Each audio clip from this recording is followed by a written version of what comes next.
ഞാൻ പറഞ്ഞ സത്യമാണ് നോക്കുക. നിങ്ങൾക്ക് എന്താ എത്ര പറഞ്ഞാലും മനസ്സിലാവാത്തെ? ആരോട് ചോദിച്ചിട്ടാ ഈ കുഞ്ഞിനെ എടുത്ത് ഇങ്ങോട്ട് കൊണ്ടുവന്നേ? കുഞ്ഞിനെ മറ്റാരും എടുക്കുന്നത് എനിക്ക് ഇഷ്ടമല്ലെന്ന് ഞാൻ എത്ര തവണ പറഞ്ഞതാ. അല്ല ചേച്ചി, ചേച്ചി ചേച്ചി എന്താ ചേച്ചി ഇത്? ഞാനല്ലേ കുഞ്ഞിനെടുത്തേ? എന്റെ അമ്മ ചേച്ചിയുടെ കുഞ്ഞിനെടുക്കാൻ എനിക്ക് അവകാശമില്ലേ? നിന്റെ അവകാശം അല്ല ഞാൻ പറഞ്ഞത്. നിന്നെ ആരും ഒന്നിനും വിലക്കിട്ടുമില്ല.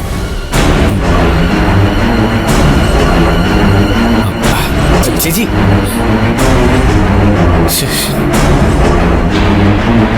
നിക്കടി അവിടെ.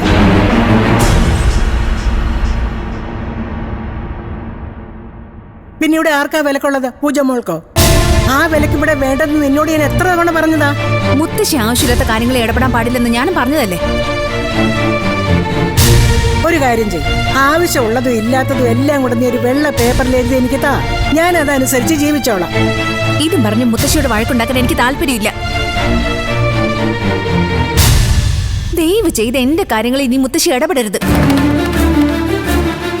ഞാനെന്തെങ്കിലും പറയുന്നുണ്ടെങ്കിൽ അതിന് അതിൻ്റെതായ കാരണങ്ങളുണ്ട്. ഈ കാര്യത്തിൽ എന്ത് കാരണമാണ് ഉള്ളതെന്ന് എനിക്കും കൂടി ഒന്ന് അറിഞ്ഞാൽ കൊള്ളാം. എന്റെ കുഞ്ഞിനെ ഇവള് തൊടുന്നത് എനിക്ക് ഇഷ്ടമല്ല.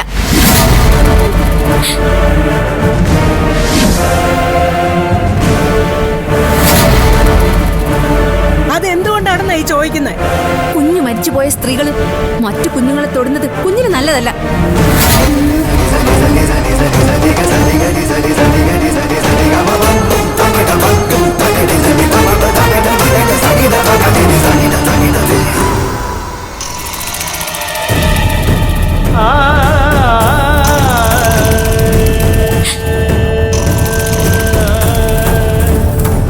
ദൈവദോഷം പറയല്ലേ ആമി. ജനനവും മരണവും ഒന്നും ആരുടെ കൈപ്പിടിയിലല്ല. അത് ആർക്ക് വേണമെങ്കിലും എപ്പോ വേണമെങ്കിലും ഏത് നിമിഷവും സംഭവിക്കാം. അഹങ്കരിക്കുന്നതിനൊക്കെ ഒരു പരിധിയുണ്ട് കേട്ടോ. ദൈവം നിന്നെ ശിക്ഷിക്കാതിരിക്കാൻ ഞാൻ പ്രാർത്ഥിക്കാം.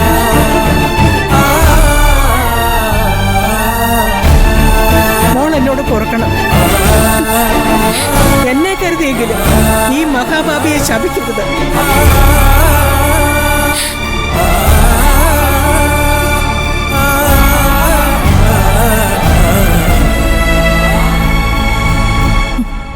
ആരും നോക്കണ്ട.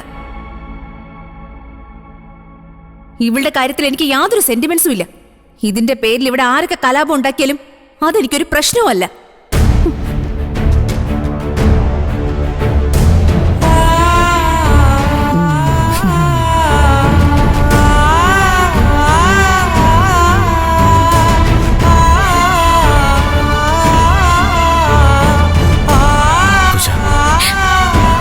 അത് തീരുമാനിക്കും. ഇങ്ങനെന്താ വേണ്ടത്?